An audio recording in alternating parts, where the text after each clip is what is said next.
पहाड़ प्रभात, आपके साथ हूं मैं दीपा। फिलहाल बुलेटिन की शुरुआत कर रहे हैं उत्तरकाशी से मिल रही बड़ी खबर के साथ। उत्तरकाशी के पुरोला में होने वाली पंचायत पर बड़ी अपडेट है। आपको बता दें, प्रशासन ने 15 जून को होने वाली महापंचायत को अनुमति नहीं दी। बड़ी खबर, तनाव को कम करने के लिए महापंचायत को अनुमति नहीं मिली। पुरोला में धारा 144 लागू करने की तैयारी की जा रही है। विश्व हिंदू परिषद ने महापंचायत के लिए परमिशन मांगी थी, अनुमति मांगी थी, जो नहीं मिली है। पुलिस अधीक्षक ने शांति व्यवस्था बनाए रखने के लिए एक कंपनी पीएसी भी मांगी है। देहरादून, हरिद्वार और उत्तरकाशी में पुलिस ने अलर्ट जारी किया है।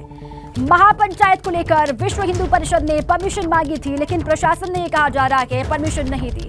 ये बड़ी खबर, कल को लेकर के महापंचायत की तैयारी की जा रही थी। 15 जून को होने वाली महापंचायत को अनुमति नहीं मिली है प्रशासन की तरफ से। उत्तरकाशी के पुरोला में होने वाली पंचायत पर ये बड़ी अपडेट आपके सामने है। अब ये महापंचायत होगी या फिर नहीं होगी, क्योंकि प्रशासन ने अनुमति नहीं दी है। इसको लेकर ये कहा जा रहा है कि तनाव को कम करने के लिए महापंचायत की परमिशन नहीं दी गई है प्रशासन की तरफ से।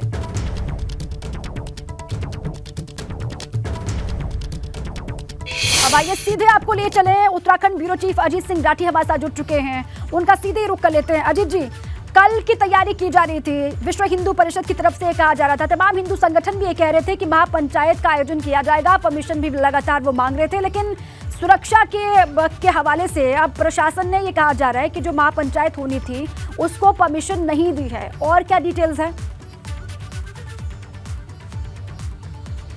दीपा, देखिए 3 तरह से तैयारियां हो रही हैं। जो मुस्लिम पक्ष है वो देहरादून में 18 तारीख को महापंचायत की तैयारी कर रहा है, और 15 तारीख को जो पुरोला में महापंचायत होनी है, जिसमें हिंदुवादी संगठन जुड़े हैं और जो ग्राम प्रधानों का जो एक संगठन जुड़ा है, जिसके माध्यम से प्रशासन को एक सूचना दी गई थी, उन्होंने भी पूरी तैयारी कर ली। और दूसरी तरफ प्रशासन ने भी कमर कस ली है कि पंचायत को किसी हालत में होने नहीं देना है। अब इस समय डीएम और एसएसपी दोनों उत्तरकाशी पुरोला में कैंप कर रहे हैं, उत्तरकाशी के डीएम और एसएसपी, और वहाँ लोगों से बातचीत कर रहे हैं।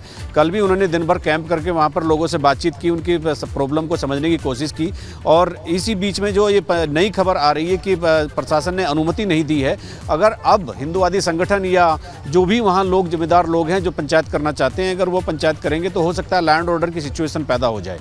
तो अब जिलाधिकारी को शासन से स्पष्ट निर्देश है कि स्थिति को किसी भी तरह से बिगड़ने नहीं दिया जाएगा, ताकि इसका मैसेज बाहर खराब ना हो। चूँकि यहाँ पर तमाम तरह की जो गतिविधियाँ हो रही हैं, जो घटनाएं हो रही हैं, उससे राज्य का नाम भी बहुत बाहर एक छवि, एक धूमिल होने की संभावना बनी हुई है। तो मैंने जैसा अभी आपको बताया कि 3 तरह की तैयारियों ने प्रशासन चाह रहा है कि पंचायत नहीं होने देंगे। पंचायत वाले 15 तारीख को पुरोला और 18 तारीख को देहरादून में पंचायत करने पड़ रहे हैं। दूसरी तरफ एक और खबर मिल रही है कि जो पूर्व नौकरशाह हैं, उन्होंने मुख्य सचिव को एक पत्र लिखा है और उन्होंने जितने भी जिस तरह की भी परिस्थितियां यहाँ उत्पन्न हो गई हैं, उनको लेकर चिंता जाहिर की है और इनमें किस तरह से सुधार किया जा सकता है, इनको कैसे रोकथाम इनकी हो सकती है, ये बात भी एक देखने वाली बात है। कि तो पूर्व नौकरशाह उन्होंने अपनी चिंता जताई, दीपा। और इसी बीच में तमाम तरह की खबरें, और जैसे अभी आपने देखा होगा विकासनगर और चिन्यालीस और डोईवाला, तो तमाम तरह की घटनाएं एकदम से होना राज्य में बिल्कुल एक अजीबोगरीब स्थिति पैदा हो गई है, जिससे लोगों को लग रहा है कि पता नहीं एकदम इतनी सारी ये घटनाएं हो रही हैं और लगातार एक ही तरह की घटनाएं हो रही हैं। रोकना बहुत बड़ी चुनौती है, क्योंकि बार बार ये दम भरा जा रहा है कि महापंचायत होगी, लेकिन प्रशासन ये कह रहा है कि महापंचायत की अनुमति नहीं दी जा सकती है, क्योंकि लॉ एंड ऑर्डर बिगड़ सकता है। आप रहे हमारे साथ अजीत जी। एक और बड़ी खबर है, देवभूमि में धर्म परिवर्तन और लव जिहाद पर सियासत तेज हो रही है। लव जिहाद पर भाजपा और कांग्रेस आमने सामने आ गए हैं। एक दूसरे पर उत्तराखंड का माहौल बिगाड़ने का बीजेपी और कांग्रेस आरोप लगाते हुए दिखाई दे रहे हैं। कांग्रेस ने भाजपा पर माहौल बिगाड़ने का आरोप लगाया, भाजपा ने कांग्रेस पर साजिश करने का आरोप लगाया। अब देखिए सियासत किस तरीके से लगातार जारी है। देवभूमि में धर्म परिवर्तन और लव जिहाद के मामले लगातार बढ़ रहे हैं पिछले कुछ महीनों से, और अब देखिए भाजपा और कांग्रेस आमने सामने इस मामले को लेकर आ गए हैं। इसी पर ब्यूरो चीफ अजीत सिंह राठी लगातार बने हुए हैं। अजीत जी, एक तरफ पिछले हम 2-3 महीनों की बात करें या फिर 5 महीनों से हम देख रहे हैं लगातार मामले लव जिहाद के बढ़ रहे हैं, और इसी पर अब सियासत भी जारी है। भाजपा कांग्रेस पर आरोप लगाती है, कांग्रेस बीजेपी पर आरोप लगा रही है, माहौल बिगाड़ा जा रहा है। दीपा, देखिए एक जो अपने आप ही उत्पन्न हो रहा है, अपने आप ही बन रहा है या बनाया जा रहा है, एक नैरेटिव तैयार हो रहा है उत्तराखंड में। पहले एक अवैध कब्जे हटाए जाते हैं, फिर मज़ारों को तोड़ा जाता है, फिर उसके बाद लव जिहाद के अचानक से इतने सारे मामले आ जाना, तो ये वाकई एक राजनीतिक मामला बन जाता है, पॉलिटिकल विषय हो गया है अब ये। और कांग्रेस और भारतीय जनता पार्टी दोनों इस पर अपनी राजनीतिक रोटियाँ सेक रही हैं। तो उधर हरीश रावत और करण महारात उन्होंने एकदम अपना फ्रंट थामा हुआ है भारतीय जनता पार्टी पर, वो लगातार आक्रामक बने हुए हैं और इधर भाजपा के लोग भी उसी तरह से आक्रामकता दिखा रहे हैं। लेकिन ये इस राजनीतिक रोटियां सेकने से ये जो विषम परिस्थितियां पैदा हो गई, ये कंट्रोल होने वाली नहीं है। तो सरकार को भी इस मामले में देखना होगा कि जो राजनीतिक बयानबाजी हो रही है जिनसे माहौल सुधरने के बजाय बिगड़ने के आसार ज़्यादा हैं, तो उनको कैसे रोका जाएगा। अब चूंकि इतनी बड़ी घटनाएं हो रही हैं और संप्रदाय विशेष से जुड़ी हुई घटनाएं और तमाम तरह की चीज़ें हैं, तो इस बीच में इन सब चीज़ों को देखते हुए कि एक ऐसी सिचुएशन राज्य में हो गई जिसका बाहर एक इम्पैक्ट जा रहा है। क्योंकि हमारा प्रदेश टूरिज्म प्रदेश है, हमारे यहाँ 4 धाम यात्रा चलती है और यहाँ पर लोग तीर्थाटन के लिए भी आते हैं, पर्यटन के लिए भी आते हैं। तो सरकार उसी मैसेज को सही करने के लिए और इन सब चीज़ों को कंट्रोल करने के लिए शासन में आज फिर मुख्यमंत्री ने एक बैठक बुलाई है। कल भी एक बैठक की थी। तो इनको सबको कैसे कंट्रोल करना है और इसी कंट्रोल करने की जो प्रोसेस है, तो उसी में जिलाधिकारी उत्तरकाशी को ये स्पष्ट हिदायत दी गई है कि किसी भी तरह से वहाँ पर माहौल ना बिगड़ने दिया जाए। जी दीपा। बिल्कुल ठीक है अजीत जी, आप रहे हमारे साथ। माहौल लगातार कौन बिगाड़ा, ये सवाल बड़ा हो जाता है, लेकिन इस बीच में सियासत भी हो रही है। और इसी बीच एक और बड़ी खबर है, सुप्रीम कोर्ट पहुंचा उत्तराखंड लव जिहाद का मामला। 15 जून को होने वाली महापंचायत को लेकर याचिका लगाई गई है सुप्रीम कोर्ट में। दिल्ली विश्वविद्यालय के प्रोफेसर अपूर्वा नंद और लेखक अशोक वाजपेयी ने चीफ जस्टिस को पत्र याचिका भेजी है। आज उनके वकील सुप्रीम कोर्ट में तुरंत सुनवाई और महापंचायत पर रोक की मांग कर सकते हैं। कोर्ट में दाखिल पत्र याचिका में उत्तरकाशी में रह रहे अल्पसंख्यकों को हुए नुकसान की भरपाई के लिए मुआवजा और उनकी सुरक्षा को सुनिश्चित करने की मांग की गई है। हालांकि प्रशासन ने महापंचायत पर रोक लगा दी है। प्रशासन ने कहा है कि लॉ एंड ऑर्डर की स्थिति बन सकती है और इसीलिए परमिशन नहीं दी जाएगी। अब ये पूरा ही मामला देख लीजिए किस तरीके से आगे बढ़ रहा है। सुप्रीम कोर्ट ये मामला पहुंचा के ब्यूरो चीफ अजीत सिंह राठी लगातार बने हुए। अजीत जी, ये बात सामने आ रही है कि सुप्रीम कोर्ट में एक याचिका लगाई गई है, कल होने वाली महापंचायत को रोकने के लिए सुप्रीम कोर्ट में याचिका लगाई गई है। इसको लेकर क्या जानकारी? दीपा, देखिए ये याचिका वाली बात बिल्कुल सामने आ रही है। जैसा अभी आपने दर्शकों को बताया कि वहाँ सुप्रीम कोर्ट में एक जनहित याचिका दाखिल हो गई कि इन पंचायतों को रोका जाए, लेकिन ऑलरेडी यहाँ पर धामी सरकार उस पंचायत को रोकने के लिए अपना एक कड़ा फैसला ले चुकी है कि किसी भी तरह से कोई परमिशन नहीं दी जाएगी। तो अब सुप्रीम कोर्ट की जनहित याचिका जहाँ दायर हुई है उसका बहुत ज़्यादा मुझे नहीं लगता उसकी रेलेवेंसी रह गई, क्योंकि सरकार ने खुद ही स्टैंड ले लिया है कि पंचायत नहीं होने देनी है। तो अब सुप्रीम कोर्ट से कोई डायरेक्शन आए या सरकार अपने आप जो अपने दिशा निर्देश दिए हैं उनका पालन करके स्थिति को नियंत्रित कर ले, तो एक ही बात है। सुप्रीम कोर्ट लोग इसलिए गए होंगे तो उन्हें लगता होगा कि यहाँ पर सिचुएशन बिगड़ सकती है, तो सरकार पता नहीं कितना सपोर्ट करेगी परिस्थितियों को संभालने के लिए। तो लेकिन जैसे ही वो याचिका दाखिल हुई है उससे पहले ही कल ही धामी सरकार यहाँ पर फैसला ले चुकी थी कि अब किसी भी तरह से पंचायत नहीं होने देनी है, जिससे सांप्रदायिक सौहार्द का मामला बिगड़ जाए, उनका वातावरण बिगड़ जाए और यहाँ लोगों में बहुत ज़्यादा वैमनस्यता हो जाए। तो इसलिए सुप्रीम कोर्ट की याचिका अपनी जगह है, सुप्रीम कोर्ट का जैसा भी फैसला आएगा, लेकिन सरकार यहाँ पर डिसाइड कर चुकी है कि पंचायत नहीं होने देनी है। जी दीपा। बिल्कुल ठीक है, सुप्रीम कोर्ट में मामला पहुंचा, लेकिन आप ये कह रहे हैं कि उससे पहले धामी सरकार ने फैसला ले लिया है। प्रशासन की तरफ से कहा गया है कि अनुमति इसको लेकर नहीं दी जा रही है, तो ऐसे में इसका कुछ खास असर नहीं होगा। अजीत जी, आप ये कह रहे हैं, शुक्रिया आपका पूरी ही जानकारी के लिए। अब आगे बढ़ते हैं, देहरादून से खबर है। देहरादून के विकास नगर में लोगों का हंगामा देखने को मिला। पीडब्ल्यूडी के घटिया निर्माण को लेकर लोगों में जबरदस्त गुस्सा दिखाई दिया, लोगों ने हंगामा किया। कचटा गागरों के लोगों ने रोड में डाली जा रही घटिया पीसी को अपने हाथ से उखाड़ा। ग्रामीणों ने ठेकेदार और जेई को साइट पर बुला करके खूब उनको खरी-खोटी सुनाई है। ग्रामीणों ने काम रुकवाया और जिम्मेदार जो अधिकारी थे उनको मौके पर बुलाया गया और फिर उनको खूब खरी-खोटी सुनाई गई। देखिए अपने हाथ से किस तरीके से सड़क को उखाड़ रहे हैं ये ग्रामीण। आप देखिए, ये वीडियो सोशल मीडिया पर लगातार वायरल हो रहा है। देहरादून के विकास नगर का ये वीडियो है। लोगों का हंगामा पीडब्ल्यूडी के घटिया निर्माण को लेकर, लोगों में गुस्सा, नाराजगी और इस तरीके से लोग यहाँ पर पहुंचे अपने हाथ से सड़क को उखाड़ते हुए वो दिखाई दे रहे हैं। और पीडब्ल्यूडी के अधिकारियों को मौके पर बुलाया गया। खबर है, ये कहा जा रहा है कि उनको लेकर भी गुस्सा के ठेकेदार वहां पर पहुंचे। जेई को साइट पर बुलाया गया और जेई को साइट पर बुला करके, ठेकेदार को बुला करके लोगों ने खूब वहां पर खरी-खोटी सुनाई, अपनी नाराजगी जाहिर।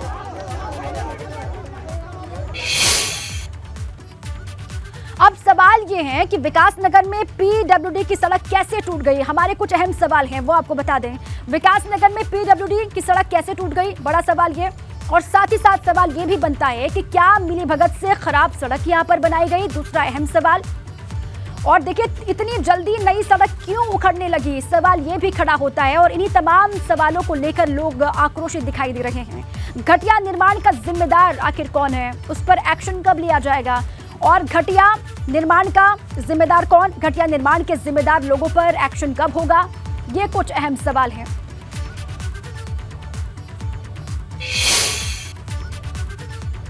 अब आगे बढ़ते हैं। केदारनाथ पैदल मार्ग पर घोड़े खच्चर संचालकों पर यात्रियों के साथ मारपीट करने का आरोप लगाया गया। इसका एक वीडियो भी सामने आया है जिसमें घोड़े खच्चर वाले यात्रियों के साथ मारपीट करते हुए दिखाई दे रहे हैं। ये वीडियो केदारनाथ पैदल मार्ग पर भीमबली के पास का बताया जा रहा है और यात्रा के दौरान घोड़े खच्चर संचालकों की आपस में किसी बात को लेकर बहस हो जाती है और बहस इतनी बढ़ जाती है कि घोड़े खच्चर संचालकों ने यात्रियों पर लाठी डंडे बरसाने शुरू कर दिए।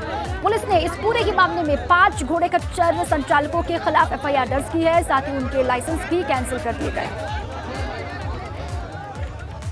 ये वीडियो सोशल मीडिया पर लगातार वायरल हो रहा है। लाइसेंस इनके निरस्त कर दिए गए हैं। जो मारपीट में शामिल दिखाई दिए उनके लाइसेंस निरस्त कर दिए गए हैं। एफआईआर दर्ज की गई है। यात्रियों के साथ में मारपीट करते हुए घोड़े खच्चर संचालक यहां पर दिखाई दिए। वीडियो तेजी के साथ वायरल। रुद्रप्रयाग से बड़ी खबर है। एसडीआरएफ ने 11 नेपाली मजदूरों का रेस्क्यू किया है। केदारनाथ पैदल मार्ग पर भीमबली के जंगलों में घास काटने ये गए हुए थे और रेस्क्यू किया गया। जानकारी 11 नेपाली मजदूरों में से एक की मौत की जानकारी मिल रही है। रेस्क्यू के दौरान डीडीआरएफ के 3 जवान भी जंगल में फंस गए थे।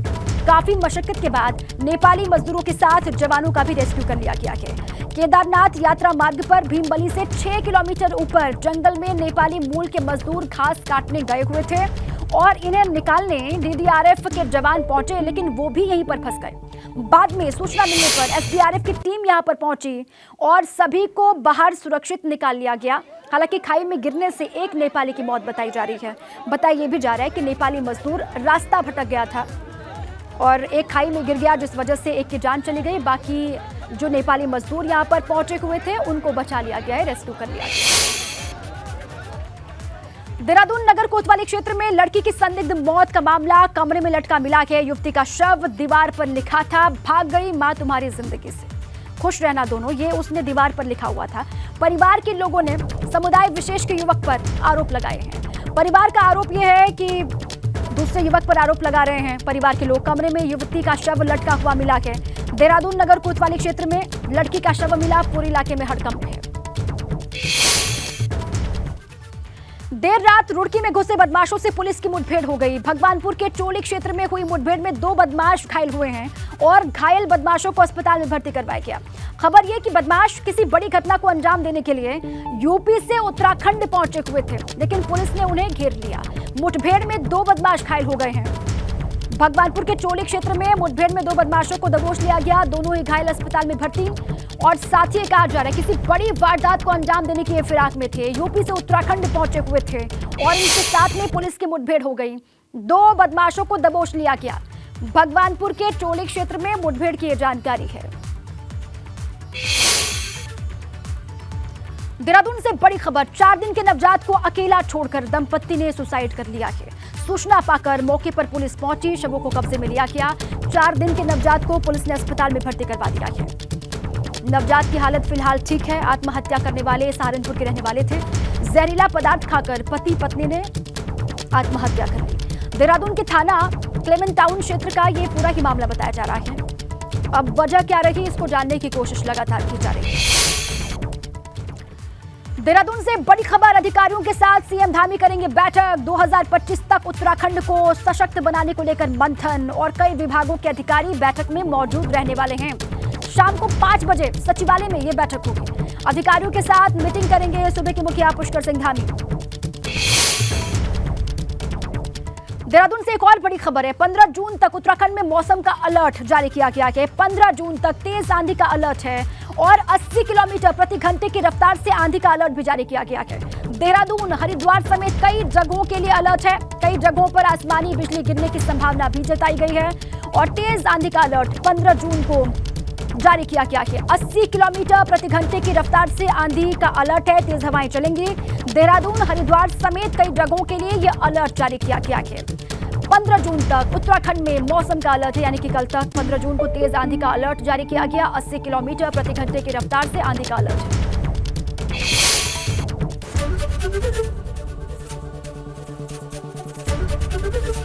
एबीपी गंगा, खबर आपकी, जुबान आपकी।